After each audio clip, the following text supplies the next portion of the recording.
Ata mən sop istəmirəm. Mən nə qədər sop yeyim? Bu işi gəlirik, kebab istəyirəm. Al pişir ayata nə olar? Uşaq düz dedi, nə qədər sup yeyir, adam nə qədər sup yeyir. Uşaq da hər gün iyi gəlir. Qoy görüm nə qayıram. Ha, şimdi... Ayo tuz vurma, tuz vurmuşam. Ay salam aleyküm qonşu. Nə var, nə yox? Sağ ol, Can nə başına tərsən? sərdi.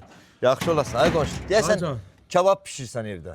Ha, ne bildin? Qonaqlığım var. Ha. Qolaq laf yaxşı. İyi getdi. Səncə qonağımız Yo var? yo, çox sağ ol. Qonşu gör nə deyirəm. Deyil, haycan. Bəlkə ondan mənə yox ha. Evdə uşaq da iyi hiss elədi.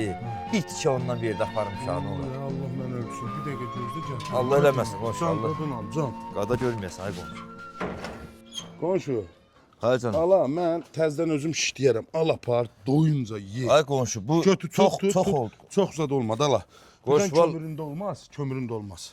Apar, qəşək kömürdə tökərə pişir. Ay qonşu bax xəcalət verirsən Allahın olsun. Çörək zad varmı? Hər şey var. Var var. Hə, vəssalam, apar pişir. Gəl sən ye. bir dənə qucaqlayım, nə olar qonşu.